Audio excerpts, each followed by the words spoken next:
Akmal dengan SIM 2202765. Saya Pandiata Pratama dengan NIM 2200511. Saya Dia Salsa Bilayasi dengan NIM 20422. Berikut ini merupakan salah satu contoh penerapan dari keterkaitan antara waktu, jarak, dan kecepatan di dalam bidang logistik. Terdapat sebuah truk ekspedisi mengirimkan barang dari kota Jakarta menuju kota Pekalongan, Jawa Tengah dengan menempuh jarak 322 km. Barang tersebut harus sampai pada jam 16.00 sore. Truk tersebut berangkat dari Jakarta pada pukul 11.00. Berapa kecepatan minimal truk tersebut?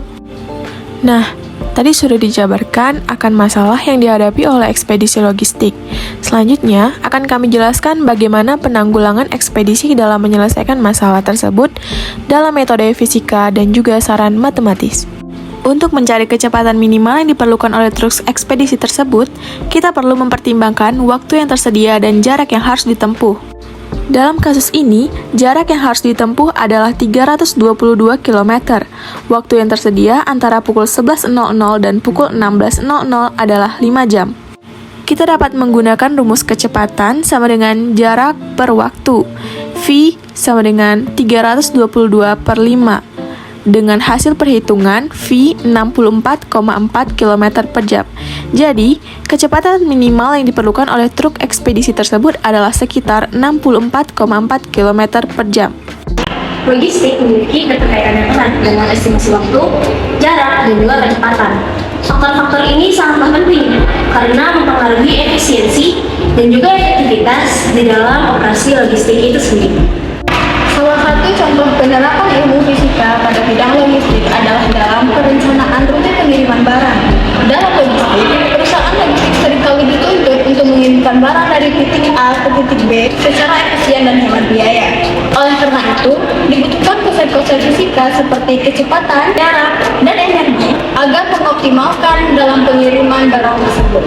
Misalnya, dengan menentukan rute pengiriman, perusahaan dapat menerapkan prinsip fisika tentang jarak dan juga waktu tempuh. Dengan mempertimbangkan jarak antara pengambilan barang dan juga lokasi pengantaran, serta kecepatan yang dapat ditempuh oleh kendaraan, perusahaan dapat menentukan waktu untuk mencapai tujuan dengan efisien. Nah, ini mengoptimalkan perusahaan dalam menentukan jadwal pengiriman, biaya bahan bakar, dan juga waktu tempuh. Selain itu, fisika juga digunakan dalam penerapan sistem transportasi dan pengemasan barang agar lebih efisien. Dalam pengiriman barang, terkadang kita menggunakan berbagai macam mode transportasi, seperti truk, kapal, dan pesawat terbang.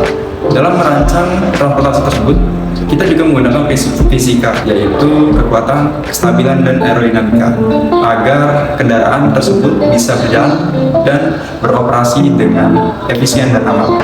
Pada aspek pengemasan, fisika digunakan untuk memastikan keamanan barang selama pengiriman. Prinsip fisika seperti kekuatan bahan, kestabilan, dan pengaruh gaya eksternal seperti guncangan atau tekanan membantu dalam merancang kemasan yang tepat. Kemasan yang baik akan melindungi barang dari kerusakan selama transportasi, seperti benturan atau goncangan yang mungkin terjadi.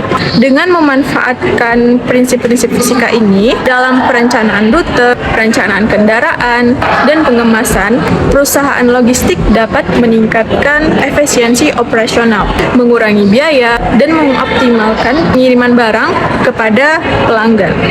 Nah, dari penjelasan yang sudah dijabarkan sebelumnya, dapat ditarik kesimpulan bahwa estimasi waktu, jarak, dan juga kecepatan memainkan peran yang krusial dalam operasi logistik. Keterkaitan yang erat antara logistik dan juga estimasi ini berdampak pada efisiensi dan juga efektivitas pengiriman barang. Estimasi waktu yang akurat dapat memastikan pengiriman yang tepat waktu sesuai dengan jadwal yang telah ditetapkan sebelumnya. Estimasi jarak yang tepat dapat membantu dalam perencanaan rute pengiriman dan penentuan prioritas. Sedangkan estimasi kecepatan yang tepat mempengaruhi waktu pengiriman, biaya operasional barang, dan juga efisiensi bahan bakar.